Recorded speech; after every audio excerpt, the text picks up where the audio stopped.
praise the strength god. I was like, I keep watching this channel. He keeps talking about West Side Barbell. Nobody there cares about strongman. How much you bet?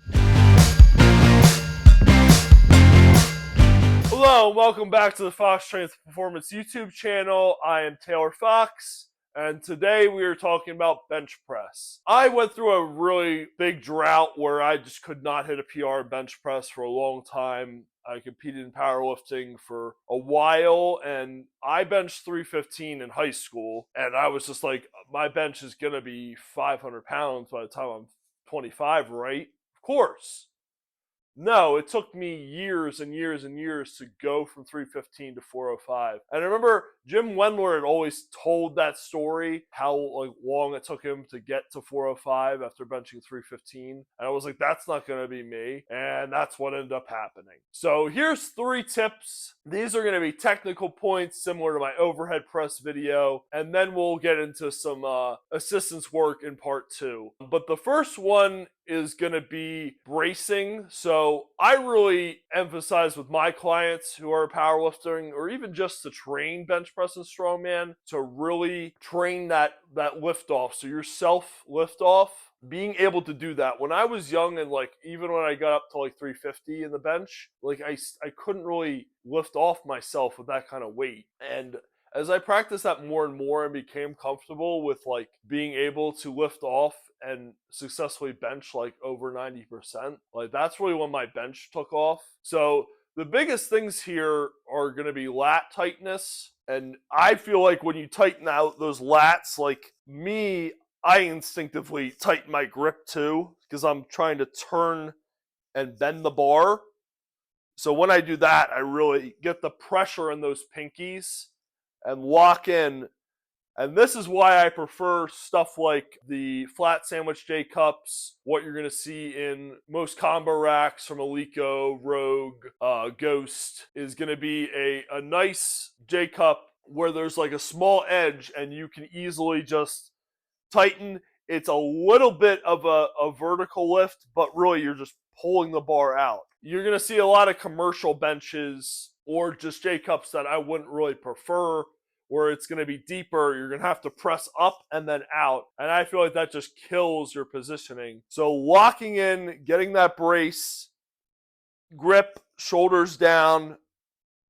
You're pulling your shoulder blades into your back pocket or towards your heels, and you're lifting out. Tip number 2 is going to be bar position. So as you do that, brace, get everything set tight, big breath, and pull out. You want to find that position where an empty bar really feels weightless. And as I say, you get out over your chest to that spot, and that takes a ton of practice and training. You find that spot, and you try to get the bar as close to your chest as possible without bending your arms. So that really starts with tip number 1, the tightness, the bracing, the shoulder position. Get that bar out into the correct position. You have proper bar position, and then it's just that emphasizing the shoulders down and really pressing them into the bench and pulling that bar down as much as you can. And then tip number 3 is going to be leg drive. There's a lot of different ways that you can bench off of your chest. So you're bringing the bar down. Some like to sink. I never did a heavy sink, but I liked kind of a medium sink. And I felt like I would get the drive from the legs and be able to press up and back. Some people, it's just a very slight touch on the chest, really lightly touch. Keep everything super tight. You're not giving up any tension whatsoever. And as soon as you get that press command, it's drive the legs, press up and back. Now, generally, we'll say press in a straight line. Think about how you're bringing the bar out. Tip number 1, bracing, pulling that bar out. Tip number 2, bar position, pulling that bar down towards your chest. And tip number 3, your legs. You are creating a horizontal force to make a vertical trajectory of the bar. So you are pushing with your legs. You can't push straight up with your legs because your butt's going to come off the bench. You're pushing horizontally back and into that base that you've created with your shoulders and your back to create force that will then drive vertically with the barbell. So to say that then the bar is just going to move in a perfect straight line really like practically doesn't work out all that well for most people. You're going to get a little bit of a push up and then back. What I would learn over time is that I really needed to allow my body to do what it wanted to do. That's not saying that you're allowing power leakage, you're allowing technical faults. I would bench off my chest and my elbows would want to come out a little bit. And I was always kind of like, well, elbows out is bad. I heard elbows out is bad. You know, I'm like tucking the elbows super tight and I just want to like press up and, you know, they kind of stay in the straight line the whole time. Your pectoral muscles are involved in the bench press, and especially if you would go out as wide as I did, you know, use the maximum width without trying to like manipulate but I just a full grip over the power ring, making sure that's covered, but I was really trying to use a decently wide grip. So you come off your chest, your shoulders are going to want to internally rotate. You have to use your shoulders. Triceps are really going to help finish that lift, but to get the bar in that position that you can continue to move up, like you're going to allow those shoulders to internally rotate a little bit as you come off the chest in order to like get the triceps to kick on and finish the lift. And it's the same thing as what I talk about with the overhead press. You're trying to set up everything so that you can get about halfway up. Wherever your sticking point might be, you're trying to get through that sticking point, get over halfway,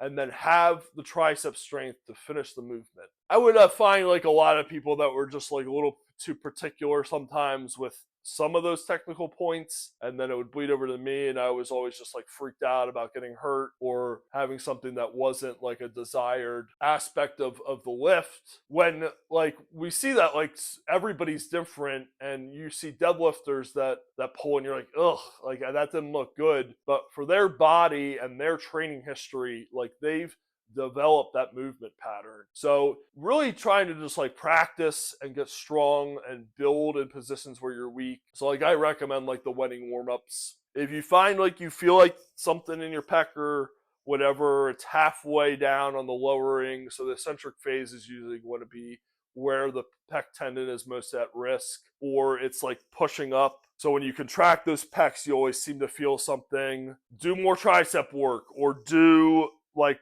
bottoms up kettlebell presses, like halfway range of motion in the bottom, to just build that aspect and that shoulder stability where you're really feeling the weakness. You're not confident in that part of the range of motion. All right, so I get down on the bench. I always like to kind of like grab the rack and stabilize myself and pull into that position. I'm trying to get my line of sight directly in line with the bar. And then this is going to be the grip that I took as a power lifter. I go a little bit more narrow now to focus on the triceps, training for strongman. So as I take that grip, I'm going to make sure that I get as much of an arch as I can, and I'm going to widen my feet out because that's how kind of I like to stabilize so that my butt doesn't come off the bench. And then for me, a big difference maker was to actually bring my butt off the bench. Everything, tip one that we emphasized, lower my butt, and now I'm doing that, really trying to bring the bar close, tight,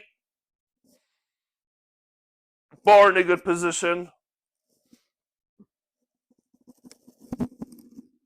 Oof. Oof.